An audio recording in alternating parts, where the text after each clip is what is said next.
Muy buenos días. Desde la Asociación Gente para Servir, les damos la bienvenida a este espacio, Tu Palabra para Encontrar el Camino. Y les invitamos hoy, 23 de septiembre, a leer la palabra de Dios en Esdras, capítulo 1, capítulo 2, capítulo 3 y el capítulo 4, desde el versículo 1 al versículo 5. Esta es la lectura entonces sugerida. Y hoy, pues, vamos a la luz de la Escritura a considerar una verdad extraordinaria que cada hijo de Dios tiene que guardar en su corazón, tiene que mantener presente. Es un enfoque, es un ancla de nuestra alma segura para que no entremos en angustias, en desesperación, por difícil que sean los tiempos, por fuertes que sean los vientos. Y cuando vamos a Esdras capítulo 1, en el versículo de capítulo 1, el versículo del 2 al 4, dice que en el primer año de Ciro, rey de Persia, para que se cumpliese la palabra de Jehová por boca de Jeremías, dice la palabra de Dios, despertó Jehová el espíritu de Ciro de Persia, el cual hizo pregonar palabra y también por escrito por todo su reino diciendo, se ha dicho, Ciro, rey de Persia, Jehová, el Dios de los cielos, me ha dado todos los reinos de la tierra y me ha mandado que le edifique casa en Jerusalén, que está en Judá, quien haya entre vosotros de su pueblo, sea Dios con él y suba a Jerusalén, que está en Judá, y edifique la casa a Jehová, Dios de Israel. Él es Dios, la cual está en Jerusalén.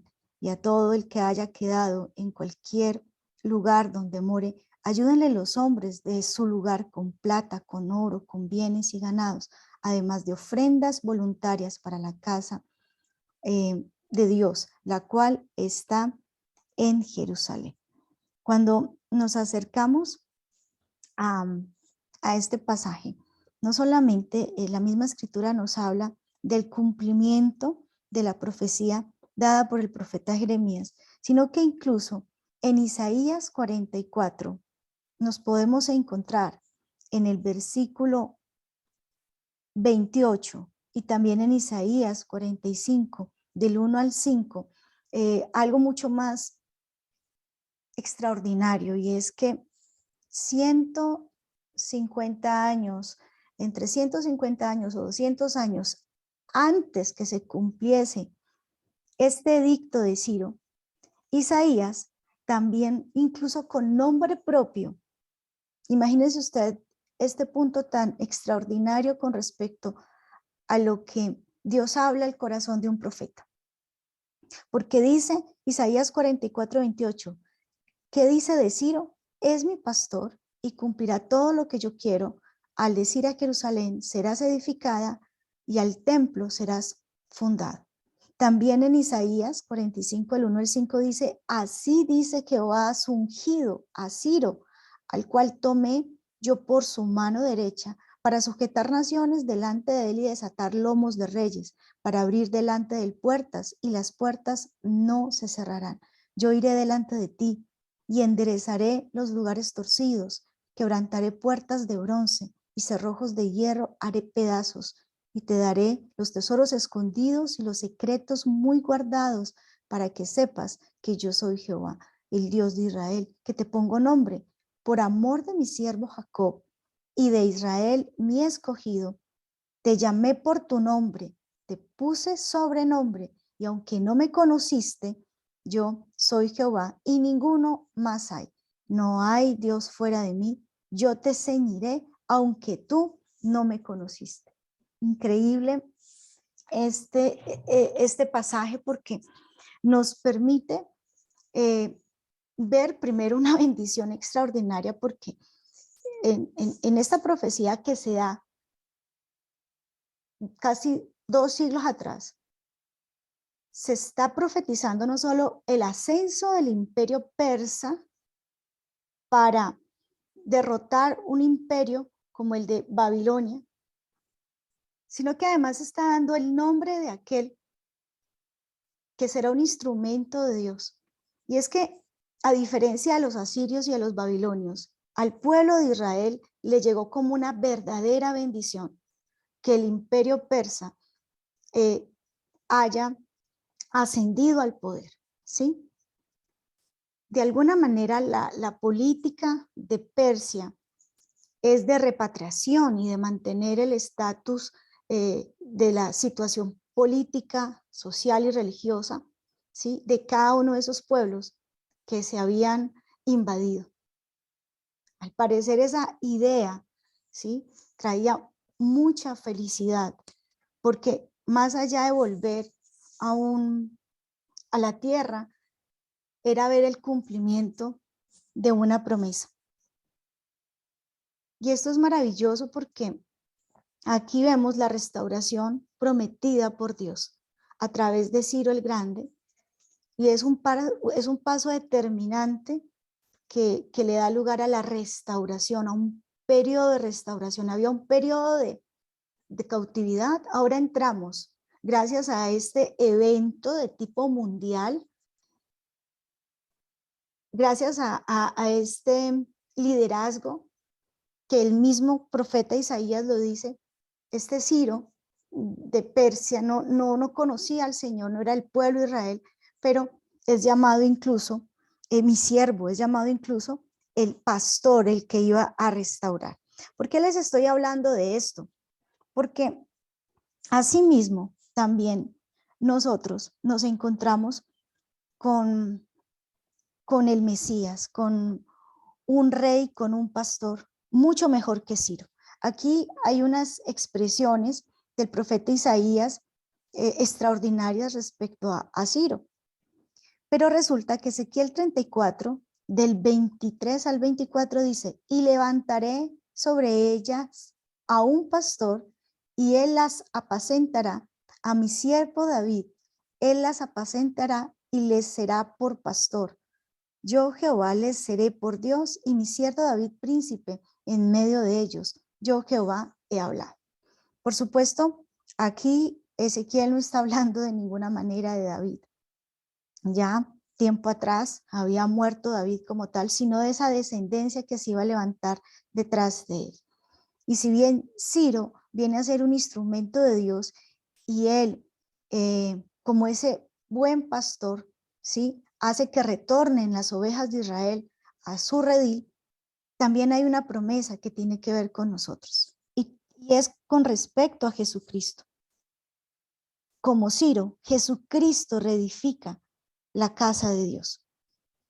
Hay varias promesas, y el mismo Ezequiel 37, del 24 al 25 nos habla de esto. Y de nuevo dice, mi siervo David será rey sobre ellos, y todos ellos tendrán un solo pastor, y andarán en mis preceptos, y mis estatutos guardarán, y los pondrán por obra, habitarán en la tierra que di a mi siervo Jacob, en la cual habitaron vuestros padres. En ella habitarán ellos, sus hijos y los hijos de sus hijos para siempre, y mi siervo David será príncipe de ellos para siempre.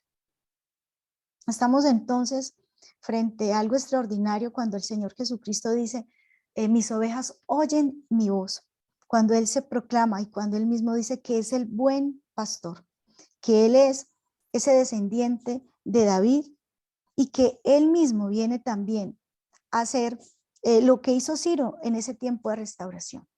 Cuando yo reconozco los tiempos de Dios para mi vida, y cuando Jesucristo toca la puerta de mi corazón, entonces debo comprender que es el momento de la restauración. No es un momento diferente a este, sino el de edificar mi vida sobre la roca que es Cristo. Juan 10:11 dice, yo soy el buen pastor, y el buen pastor su vida da por las ovejas. Jesucristo entonces es ese Ciro, por decirlo de esa manera. Y así como de alguna forma este rey viene para libertad del pueblo de Dios, nuestro Señor Jesucristo también viene y llega en la línea de la eternidad, en un momento histórico, ¿sí?, más de 2000 años atrás, pero para este momento, cuando toca la puerta de mi vida, yo debo entender que el Señor Jesucristo viene para restauración de mi familia, para restauración de mi vida. Y este Y esta verdad tan extraordinaria la encontramos también en la palabra de Dios, hablando de que así como Ciro, Dios lo usó para restaurar el templo. Mire lo que dice Juan capítulo 2, versículo del 19 al 22 respecto a nuestro Señor Jesucristo. Respondió Jesús y les dijo: destruid este templo y en 3 días lo levantaré. Dijeron luego los judíos: en 46 años fue edificado este templo, y tú en 3 días lo levantarás. Mas él hablaba del templo de su cuerpo. Por tanto, cuando resucitó de entre los muertos, sus discípulos se acordaron que había dicho esto y creyeron la escritura y la palabra que Jesús había dicho. Miren, el Señor, el Padre, el creador de todos los espíritus, ha querido morar en medio de su pueblo. Siempre. Y desde el Antiguo Testamento estamos viendo la intención del Señor, del Creador, del Padre que está en los cielos, de acampar. Y mire que Él establece un campamento a manera de tabernáculo, de tienda movible en el desierto. Posterior a esto encontramos a David, que prepara todas las cosas para edificar una casa, un templo, siendo Salomón quien materializa esta intención. Después de esto viene el pecado, va la cautividad, y viene entonces como consecuencia la destrucción. Una destrucción del templo, una destrucción que precisamente llena de desesperanza al pueblo de Dios. Luego, ya ubicándonos en este escenario histórico, se cumple la promesa de volver de en medio de la cautividad y se hace o se restaura el primer templo de mano de Zorobabel. Ustedes lo van a leer muy juiciosamente, por favor, no pasen de largo, procuren hacer la lectura para que entiendan esto y comprendan cómo es que Dios opera en medio de nosotros. Y levanta un templo muy sencillo, ¿sí? Y luego sobre ese mismo templo llega Herodes y establece un templo que es el que ven los ojos de nuestro Señor Jesucristo, ¿sí? Y el Señor Jesucristo viene y él puede, no alcanza, el Señor Jesucristo no ve lo que hizo Zorobabel, porque lo que hizo Zorobabel fue muy pequeño.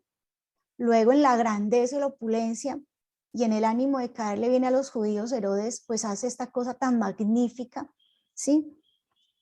Y es ahí donde el pueblo de Israel esperaba que morara la presencia del Señor. Pero cuando viene nuestro Señor Jesucristo, esa presencia que mora en el templo, básicamente empieza a morar en nuestro Señor Jesucristo, que participa de carne y de sangre, él mismo como un tabernáculo, y saca la presencia del Señor, del Padre, el Creador, de ese lugar, por decirlo de alguna manera, y esa presencia va con el Señor Jesucristo. Y por eso aquí en Juan, él habla de su cuerpo como el templo. Y por supuesto no entendieron cuando el Señor dice que va a destruir este templo y en 3 días lo levantaré, porque estaba hablando de él mismo como templo y de esa resurrección que iba a haber después de destruirse su templo, su cuerpo, ¿sí?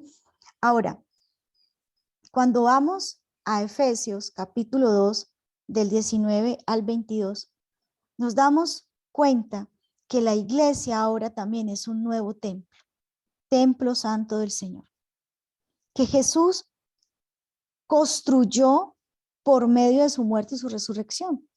Es decir, él vino a ser primicia de ese templo vivo, de esa nueva morada, de ese nuevo lugar. Dice entonces Efesios 2 del 19 al 22, así que ya no sois extranjeros ni advenedizos, sino conciudadanos de los santos y miembros de la familia de Dios, edificados sobre el fundamento de los apóstoles y profetas, siendo la principal piedra del ángulo Jesucristo mismo, en quien todo el edificio, bien coordinado, va creciendo para ser un templo santo en el Señor, en quien vosotros también sois juntamente edificados para morada de Dios en el Espíritu. ¿Qué es esto tan hermoso, tan espectacular? ¿Sí? Pero ¿por qué tiene que ver Ciro? Y por qué de alguna manera la lectura de hoy tiene que ver con lo que yo soy hoy, ¿sí? Porque finalmente, como Ciro, el Mesías, hace que yo mismo sea restaurada, sea liberada. Para poder edificar mi vida espiritual, yo debo salir de mi cautividad. Recuerden que el pueblo de Israel experimentó dos liberaciones, y es que primero fue un suceso de salvación que nos narra el Antiguo Testamento en el Éxodo, cuando estaban esclavos en Egipto, ¿sí? Luego viene este segundo éxodo, por decirlo de alguna manera, desde Babilonia, siendo pues Esdras y Nehemías los primeros que encabezan esto con un equipo de hombres extraordinarios, entre esos Zorobabel y Josué. Pero todo esto nos marca a nosotros como una radiografía espiritual de nuestra propia vida. Y yo puedo ir reconociendo a través de todos estos eventos mis propios procesos espirituales y en qué punto de mi vida o en qué punto de restauración estoy con respecto a la obra que el Señor está haciendo en mí. Porque cuando usted como que despierta y se acerca al Señor Jesucristo, ¿sí? Entiende que Él es ese cordero que debe ser sacrificado para que usted salga en medio de la oscuridad de Egipto. Cuando usted abandona esa oscuridad, esa tiniebla de su mente y de su corazón, esa oscuridad heredada por sus ancestros y por su familia, cuando usted un día dice, sí, necesito conocer al Señor, cuando usted se compromete y sale en medio de unas manifestaciones como las plagas que las conocemos y pasa por el desierto, va a la tierra prometida, todos esos escenarios históricos le van marcando a usted un momento para su propia vida. Y hoy le quiero hablar a aquellos que un día salieron de la cautividad de Egipto y que por causa de el pecado de haber dejado su primer amor, fueron de nuevo cautivos y llevados lejos de la presencia del Señor a Babilonia. Babilonia representa el momento en el creyente en que simplemente se ocupa de las cosas del mundo, en que simplemente cae en la dinámica en la que está el mundo, en el afán y en la ansiedad.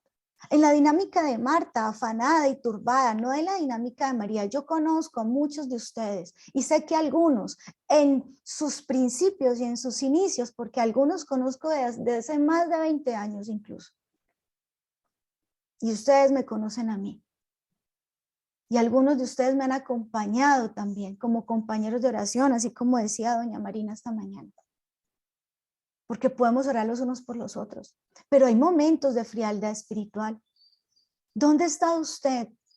Y hoy yo le animo a que mire su radiografía y entienda que el Señor ha levantado en el Señor Jesucristo, el Padre Celestial ha levantado en el Señor Jesucristo un decreto como el que levantó el Ciro para que usted, como decretó Ciro, para que usted salga en medio de la cautividad.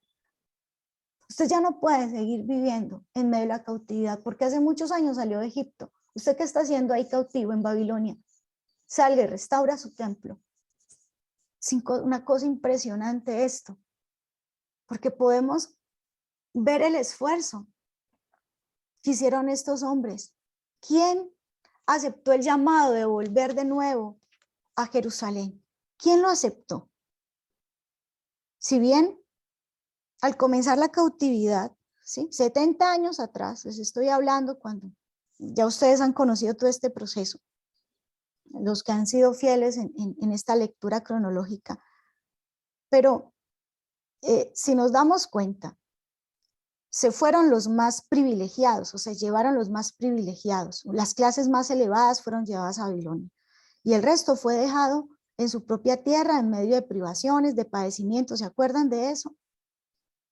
Ahora, ¿qué pasa? No todos van a regresar. Solo regresaron los más fervientes, los más piadosos. Mire, Dios tiene el control de todo. Y Dios aquí provee los recursos, el decreto de Ciro para la reconstrucción del templo, ¿sí? Los gastos del viaje, Él ordena y hay un orden, hay una orden, hay un decreto. Y es que Dios sí quiere que nosotros aportemos en la restauración de los templos, en la restauración de los templos vivos. Dice, probadme en esto, ¿sí? Trae los diezmos a la alfolía y alimento en mi casa. Ojo que hay una mala interpretación de la escritura, porque no es que haya comida, no es que haya comida física para los pastores, ¿sí? No, no, no, es que haya alimento espiritual, es decir, que haya servidores, que haya, la mies es mucha y los obreros pocos, que hayan obreros dedicados a alimentar el pueblo, pastores dedicados a alimentar el pueblo con su palabra. Por eso la responsabilidad, claro, aquí vemos aportes en diezmos y en ofrendas. Hay un error de la iglesia. Y es que creemos que los diezmos y las ofrendas deben de estar destinadas de manera exclusiva a edificar, no es el tiempo de edificar edificios grandes, ostentosos. El recurso y el esfuerzo tiene que ser para edificar los templos vivos. Por supuesto que es necesario un lugar para que nos congreguemos. Pero el Señor Jesucristo hasta su propia sangre, usted dirá, no, es que, ay Señor, ¿cómo me cuesta ese 10%? Es que el Señor Jesucristo dio el 100% de su vida para que usted y yo fuéramos levantados como templos vivos. A usted el 10% y la ofrenda no le debe costar cuando usted, ¿cómo va a negociar el 10%? ¿Cómo va a negociar un diezmo? Que eso luego ustedes lo van a ver en Ageo, que es en Malaquías. Y aquí lo vemos también. ¿Cómo lo va a negociar cuando Jesucristo dio el 100% por usted? Y los diezmos y las ofrendas sí están destinadas a esta obra, a esta labor, claro que sí. Ahora, el Señor tendrá que ver con aquellos pastores que no le dan el destino santo de esos recursos, que no proveen para lo cual es dado esos diezmos y esas ofrendas. Aquí es claro que es para la edificación del templo y para restaurar ese lugar donde viene a morar la presencia de Dios. Ahora, si seguimos viendo este pasaje, vamos a dar cuenta que algunos estaban felices en Babilonia, muchos incluso obedecieron a Jeremías cuando les dijo, cuando lleguen allá, compren tierras, edifiquen casas, pero recuerden que en 70 años deben volver. ¿Ustedes creen que aquellos que estaban acomodados en Babilonia, que era como la metrópolis, ¿sí? La potencia mundial allá, ¿usted cree que una persona que ama el dinero, que está en el afán de Marta, va a querer volver a Jerusalén? Sí, con todos esos obstáculos que les esperaban. Casi 1.100 kilómetros tenían que recorrer en medio de los desiertos más horribles. Y eso es lo que ellos tenían que vivir. ¿Cuántos incluso habían nacido en Babilonia? Tenían una nueva lengua y estaban en su zona de confort y no iban a pagar ese precio. Solo los más piadosos, solo los que creían en la palabra, solo los que tenían presente esa palabra iban a obedecer a ese llamado. Y hoy, en el nombre del Señor Jesucristo, yo le pido que usted atienda la voz del Espíritu y salga de Babilonia, salga de la cautividad y edifique su templo, su vida como una casa espiritual para el sacrificio agradable al Señor mediante nuestro Señor Jesucristo. Y esa es la invitación. Pero hay otra cosa muy, muy extraordinaria que quiero compartirles hoy. Y es que va a haber otro éxodo, un tercer éxodo. Y lo involucra a usted, me involucra a mí, ¿sí?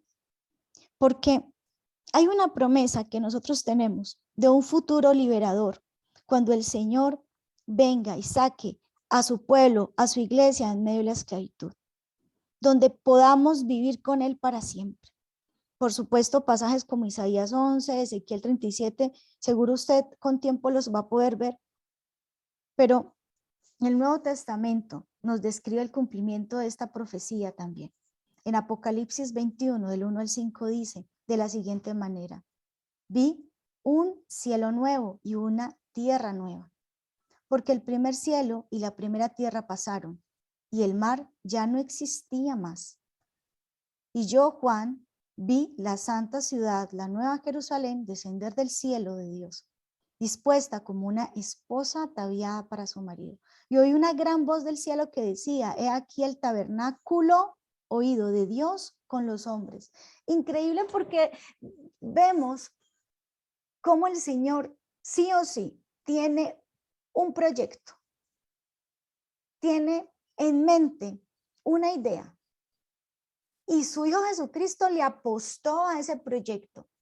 Y su Hijo Jesucristo, estando allá en los cielos, le dijo: Padre, yo quiero participar de esto, de este sueño que tú tienes. Tú tienes un emprendimiento, vas a emprender la salvación del mundo, porque es que tú quieres morar en medio de ellos. Porque en Génesis las tinieblas cubrían la tierra, pero el Espíritu de Dios se movía también y quiso tomar la tierra. Porque nosotros fuimos diseñados y creados para que no esté en medio de nosotros, ni more en medio de nosotros las tinieblas, sino para que more en medio de nosotros el Espíritu de Dios. Por eso aquí dice: he aquí el tabernáculo de Dios con los hombres. Ese es el sueño del Padre que está en los cielos. Ese es el sueño de mi Creador, morar en medio de nosotros. Él anhela, lo ha pagado, lo ha dado todo y ha pagado el precio, y su Hijo Jesucristo incluso participó de eso y también dio el 100%, su propia vida, para que este sueño del Padre se cumpliera, morar en medio de nosotros. Y dice la Escritura: y ellos serán su pueblo, y Dios mismo estará con ellos como su Dios. ¿Qué quiere Dios? ¿Con qué sueña Dios? ¿Usted qué dice? Señor, muéstrame tu voluntad. Se lo estoy diciendo hoy en el nombre del Señor Jesucristo. Entienda que la voluntad del Padre es morar con usted. Es vivir en medio de su mente y de su corazón. Con razón el Señor Jesucristo, cuando vino al templo y vio esa cantidad de ladrones y vio esa cantidad de mercaderes en medio del templo, los echó a juete. No permita que el devorador more en medio de su vida, no le dé lugar al ladrón en medio de su casa, o sea, su propia vida. Va a convertir su corazón en una cueva de ladrones cuando el Espíritu de Dios quiere morar en usted. Despierte en el nombre del Señor. Despierte en el nombre del Señor. Porque usted fue creado, diseñado con el fin de ser morada del Altísimo. Escrito está que Él morará en medio de ellos, y ellos será su pueblo, y Dios mismo estará con ellos como su Dios. Enjugará Dios toda lágrima de los ojos de ellos, y ya no habrá muerte, ni habrá más llanto, ni clamor, ni dolor, porque las primeras cosas pasaron. Y el que estaba sentado en el trono dijo: he aquí, yo hago nuevas todas las cosas. Y me dijo: escribe, porque estas palabras son fieles y verdaderas.